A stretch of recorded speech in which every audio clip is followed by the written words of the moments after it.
So this next piece of material that we are going to discuss is refraction of light using Huygens wave theory. So the Huygens wave theory can be used to satisfactorily explain the phenomena of refraction. We have already seen the phenomena of reflection using Huygens wave theory. Now we will try to justify refraction through Huygens wave theory. Now, how do we start? First, I have taken the diagram from the textbook. So let me write here refraction using Huygens wave theory. So what do we have here? We have a plane wavefront that is approaching the interface. This is called the interface. Interface, and all the points which are in the following manner in the sense uh, you have A and B. So A and B, as we had in the case of reflection, we have in the case of refraction. These 2 points are in phase. They are coherent and they move together. Okay. So when point A reaches the interface, point B is still in the air, and it has to travel some amount of distance before it hits the interface. Okay. And during this time, the point A has traveled inwards into the medium. Okay. And these 2 points come from basically the Huygens wave theory. So that is why we say using Huygens wave theory. So where does Huygens wave theory come into picture here? When we consider these 2 points are nothing but two extreme points of the wavefront. Okay, so the wavefront. So this is the incident wavefront. Now what we have here is we assume that the light refracts through some angle. Okay, some angle, we call it r, and what is its relation with r and I, we are going to see as we move forward. But now we are not commenting anything on the relation. So we all know the relation between I and r, which is sine I by sine r is equal to a constant. Okay, and this constant is basically applying some optics from the lower grades, is basically n2 by n1. Is that okay? Where n2 is the refractive index of the medium 2 and n1 is the absolute refractive index of medium 1. So these are absolute refractive indices. So this is something that you already know. So this is a fact. Okay, this is an experimental fact, and this theory tries to explain why this fact is so. Okay, so that is what we are going to discuss. A quick note, this further turns out to be v1 by v2, where v1 is the velocity of light in medium 1 and v2 is the velocity of light in medium 2. So let me write here, v1 is equal to velocity of light in medium 1 and v2 is the velocity of light in medium 2.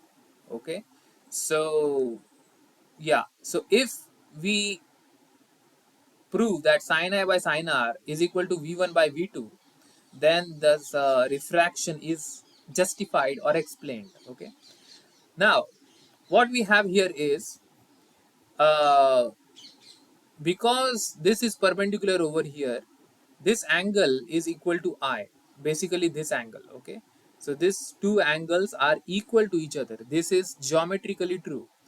Why this is true? Because of the following reason. You consider this as x. Okay, so you have I plus x is equal to 90 degrees because this is 90 degrees. Okay, and you have x plus I also 90 degrees, because this is 90 degrees, this is the normal. Okay, so I plus x is equal to, इसको if we call it theta for the time being, you have I plus x is equal to x plus theta.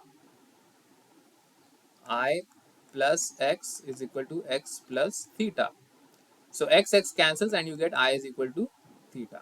So that is why we have written theta is equal to I. So this angle is equal to I geometrically.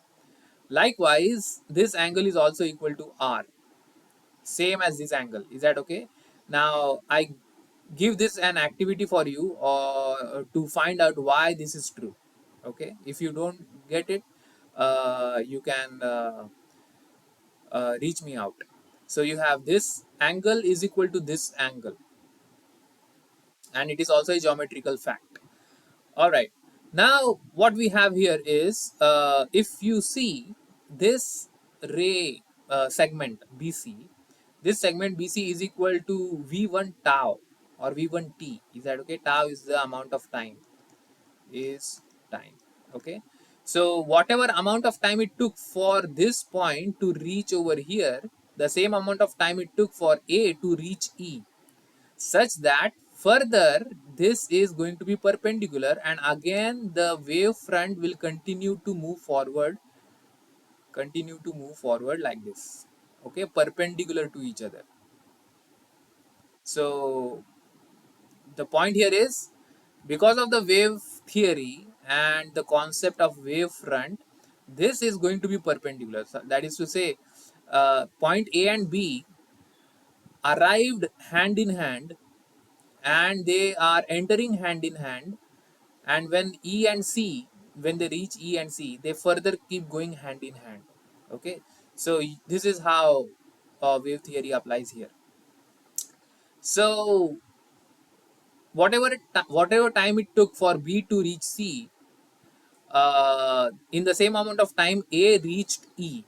Okay, and you see AE is smaller than BC. That is because the velocity of light is smaller in the denser medium, this medium 2. Velocity of light in medium 2 is less, as you can see over here, is less than the velocity of light in medium 1.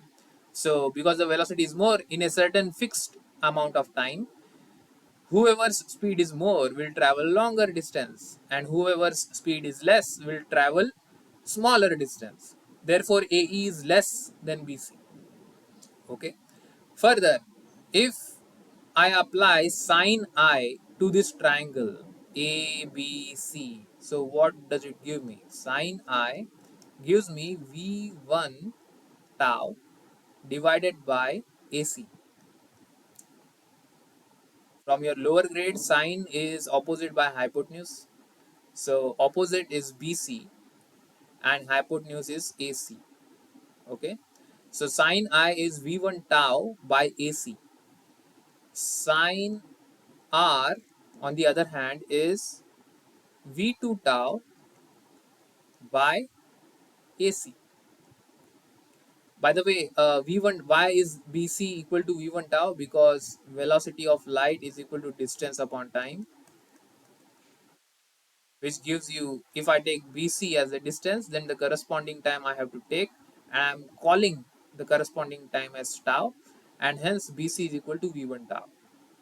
Same logic applies to AE is equal to V2 tau. Is that okay? So V2 is equal to AE by tau. All right. So this is sine I and this is sine R, purely because of geometrical reasons. Okay. Now just consider the following: sine I by sine R. This thing divided by this thing, which gives me V1 tau divided by AC whole divided by V2 tau divided by AC. And if you do the math, then AC must cancel. This is V1 tau divided by AC into AC V2 tau. Okay, this gives me sine I sine r is equal to v1 tau divided by v2 tau. Okay, so tau tau cancels and you have sine I whole divided by sine r is equal to v1 by v2, and that is exactly what we have, refraction. Refractive index is v1 by v2, exactly what we have here. Okay, so sin I by sin r is justified and showed is equal to v1 by v2 based on Huygens wave theory of light, and this is how uh, Snell's law is justified by Huygens wave theory. Okay, um, so this is it. We have two explanations. One is refraction and other is reflection. So both are important and both are easy based on wave theory of light. So I'm going to save this as refraction of light. You have for in the textbook there are two, what can I say,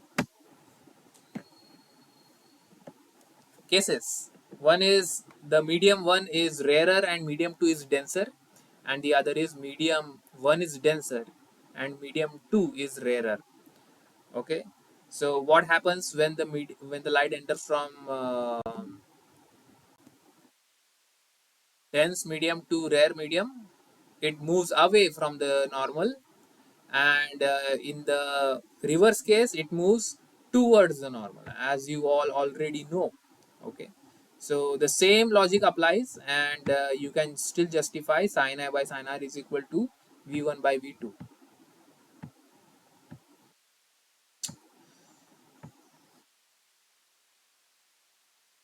All right, reflection was, we did reflection first and then refraction later. In the textbook the order is the other way around. Next concept is 10.4. So this is an introductory part for something a little bit more profound, something called interference of light, which is very interesting and surprising, as we shall see. First, let us have some introduction to a few things. Coherent waves. What do we mean by coherent waves?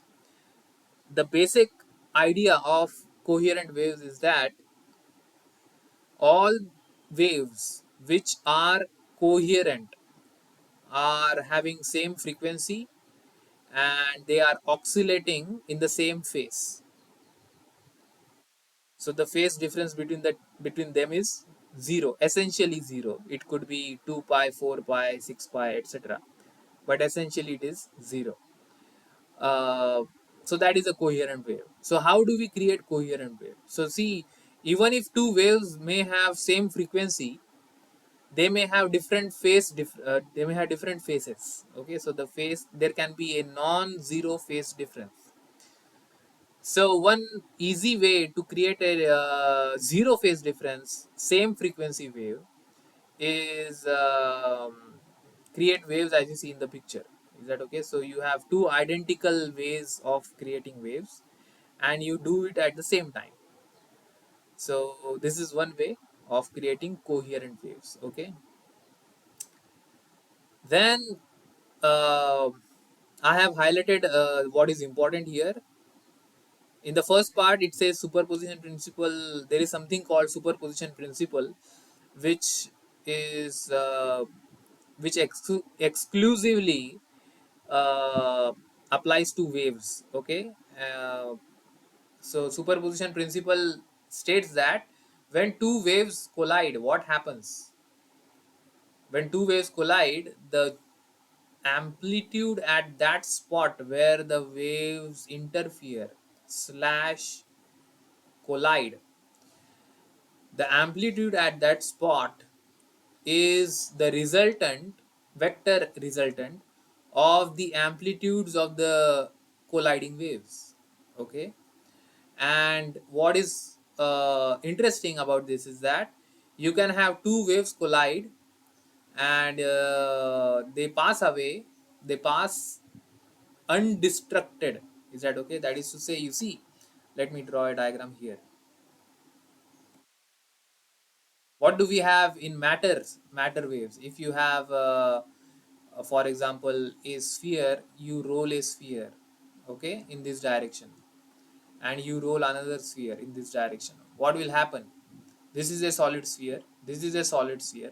They will collide, and break into pieces, or they may stick together, or something like that, if they are made up of clay or something like that. So that is what we have in matter waves. Is that okay? But on the other hand, if there is a wave moving in this direction and a wave moving in this direction, what do we have? Do we have waves breaking into pieces, or waves sticking each other, or something like that, the way we have here? No, the answer is no. The fact of the matter is the waves go through each other as if nothing happened, as if the other wave was absent. Okay, so after collision, I mean, here they will collide, okay, when they meet at the spot. So let me draw this. Here they will collide, and after, let this be called A, let this be called B, and after collision they will keep moving forward. This is B, this is A. Okay, so A and B collide. So this is time, okay, time. So A and B approach each other, they collide, and they pass away as if nothing happened. This is not true for matter. These spheres cannot go through each other and keep carrying on as if no collision took place. But waves carry on as if no collision took place. And only when the collision is taking place, only at this area, when the collision is taking place, superposition principle applies. Superposition principle applies. Okay, when the waves are colliding. So the superposition principle says that, okay, so you have these two waves colliding, what will be the resultant wave? Okay, so what will be the resultant wave? So that is what superposition tells us, and it tells us that at a particular point in the medium, the resultant displacement produced by a number of waves is the vector sum of displacements produced by each of the waves. Okay, this may sound a little bit complicated, but it will become clear as we see uh, practical scenarios, and as we practice a few numerical problems later. So, second highlighted thing, let me just see. The phase difference between the displacement produced by each of the waves does not change with time. When this happens, the two sources are said to be coherent. So the phase difference between the displacements produced by each of the waves does not change with time. Now, how do you understand? First of all, displacement produced by each wave. What do you mean by displacement produced by each wave? Let me take a, इसको मैं close कर देता हूँ, save.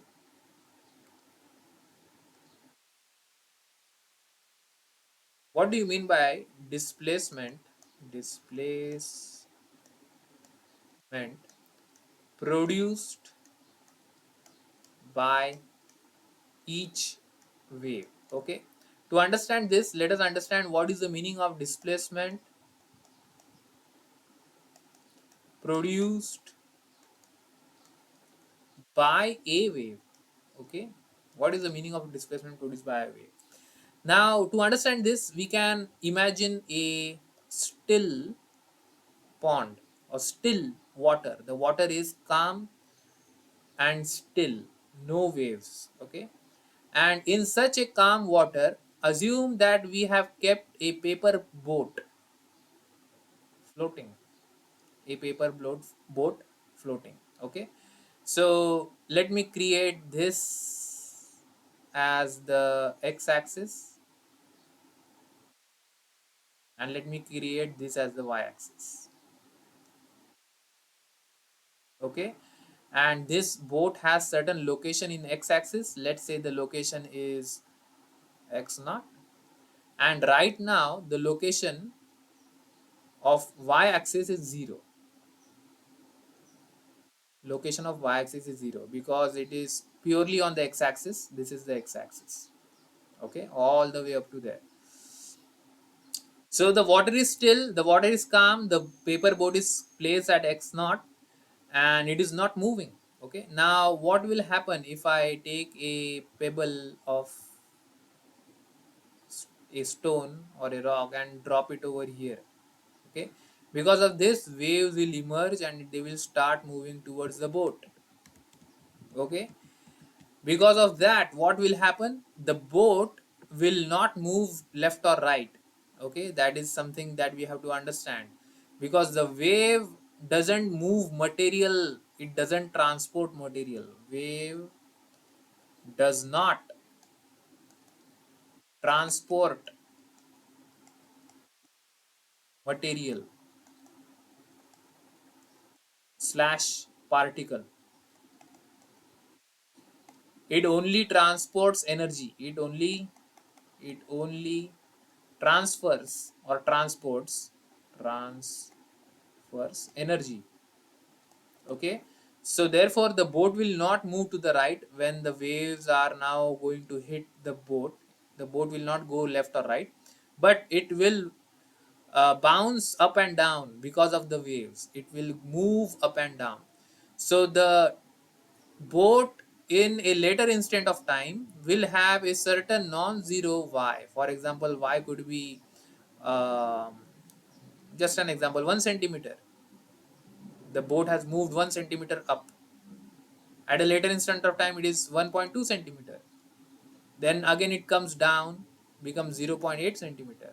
Okay, it can go to negative y also. It can go to minus 1 centimeter later. So these values are nothing but displacement. So the wave produces a displacement. So the stone which I dropped over here created a wave, and this wave produces a displacement for this boat up and down. Okay, so this wave produces a displacement. That is what we mean by displacement produced by a wave. Is that clear? So this picture now we will visualize from up, from above, bird's eye view. Okay, bird's eye view. So this is the place, or let me, this is the boat seen from above. Okay, and this is the place where I put a rock, dropped a rock. Because of this, the waves travel forward in this direction, and a point comes when they reach the boat and they keep moving forward in this direction. Actually, the waves, when the when I drop the pebble, the waves move in circular manner, and you have the waves moving like this. But if you consider a certain single axis, you have waves reaching the boat. Okay, the waves reaching the boat. So the boat starts to oscillate up and down. Is that clear? Now assume, instead of dropping one pebble, I dropped two pebbles at the same time at different locations. Remember, I am mentioning the word same time. The pebbles were dropped at the same time. What is the significance of this? If I drop the pebbles at same time, then the waves created by the two stones will be coherent. Coherent. If I don't drop them at the same time, they won't be coherent. There will be some phase difference. Okay. uh, Also, I mean, try to understand, I'm talking about identical scenarios. The pebbles should be identical, and they should be dropped from identical heights, and everything is identical about these two pebbles. Okay, yeah. So now what you have is two waves reaching at the same time. So you see, This is wave 2 and this is wave 1. Okay, so there are two waves reaching at the same spot, the boat. Okay, and so what will be the displacement produced by the wave? Now we know the meaning of the phrase displacement produced by the wave. Now we are trying to understand displacement produced by each wave. Why each wave? There are two waves. You can have n number of waves. You can drop one more pebble here, you can drop one more pebble there, you can drop n number of pebbles, which will create n number of waves. So displacement produced by each wave is, आगे पढ़ते हैं, displacement produced by each, the resultant displacement produced by a number of waves is the vector sum of displacement produced by each wave. Okay, so we consider the last phrase later. Let me read the superposition principle again. According to which, at a particular point in the medium, that is the boat, the resultant displacement produced by a number of waves, that are the number of pebbles, is vector sum of the displacement produced by each wave. Is that okay? So the resultant displacement will be the vector sum of displacement produced by each wave. So displacement produced by wave 1 plus displacement produced by wave 2 plus displacement produced by wave 3, etc. And when I write plus, when I say plus, it is not arithmetic plus, it is vector plus. Vector addition बोला है. Vector addition is not same as arithmetic addition. Is that okay? So we have to take care of that as well. What is a vector addition and so on, I will tell you as we move forward. But I hope this part is clear. Is that clear? Now let me give you a rough idea of what superposition principle tells us. If two waves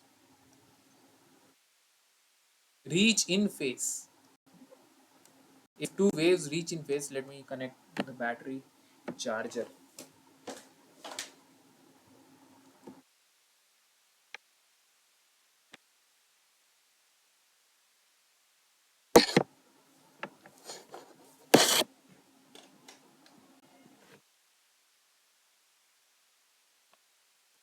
All right, if two waves reach in phase, you will have a diagram something like this. If two waves reach out of phase, if two waves reach out of phase, इसको ऊपर एक ऐसा diagram है, नीचे में अलग diagram बना रहा हूँ. If two waves reach out of phase, they will look something like this. What is the difference between the two? You see, this is called a crest, this is also called a crest, this is called a trough, this is also called a trough. When the crest meets the crest and the trough meets the trough, you have in phase. When the crest meets the trough and the trough meets the crest, you have out of phase. Okay, so when waves meet each other in phase, what you have is the resultant is a wave of larger amplitude. Okay, so इसका amplitude देखो कितना है. इसका amplitude मैंने बनाया है, let's say 1 centimetre, let's say 1 centimetre, both 1 centimetre. Okay, amplitude is 1 centimetre. Now रफली speaking, ज़्यादा we will not go into the figures. If you have 1 centimeter and 1 centimeter in the LHS, you may have 2 centimeters and 2 centimeters in the RHS. Is that okay? So this is what we mean by superposition principle. So at that place where the waves interfere, the boat will bob up and down with a larger amplitude than the individual amplitudes. So this is what superposition principle tells us. On the other hand, if the waves meet each other out of phase, then you may have no wave at all. Amplitude is zero. Amplitude is zero. So the waves collide with each other, and at the point where the waves are colliding, crossing each other, there is no displacement created at all. Okay, so this is because it is adding, roughly speaking, it is like adding +1 and -1. You have a wave out of phase. Okay, crest and trough are like opposite to each other. So this is what we have: superposition principle. Superposition principle. Okay. Now I gave you two examples, one in which they are in phase, one in which they are out of phase. Now you can have a slight phase difference. I mean, you cannot say they are in phase, neither you can say they are in phase, nor can you say they are out of phase, but they are somewhere in between. So there is some phase difference between 0 and 2 pi. Here the phase difference is 0, here the phase difference is 2 pi. 2 pi कहाँ से आता है? एक पूरा चक्कर cut करने के बाद पूरा सर्कल का एक चक्कर लगाने के बाद the angle you trace is 2 pi. So this is 2 pi. I'm sorry, there is a small change. This can be 0, 2 pi, etc. This is half a circle. This is half a circle because pi. Okay, pi. So the out of phase means the phase difference is pi or 3 pi and so on. In phases, the phase difference is 0 to pi. This piece of knowledge was discussed in class 11, by the way. I mean, if I am to discuss everything related to this, it will be a very long um, lecture. So in 11 we already have phase difference, but I'm giving you a glance still. So yeah, you can have phase difference between 0 and pi, not necessarily exactly 0 and exactly pi. You can have pi by 4, phase difference of pi by 4. In pi by 4, when the phase difference is pi by 4, what will be the amplitude, resultant amplitude? Okay, when the phase difference is pi by 6, what will be the resultant amplitude, and so on and so forth. The answer to this question is given by superposition principle. Is that clear? All right. So we saw superposition principle and coherent waves. In the next video, we will see the quantitative analysis of superposition principle and broadly speaking, the interference of waves. So thank you for your attention, and I will see you in the next video.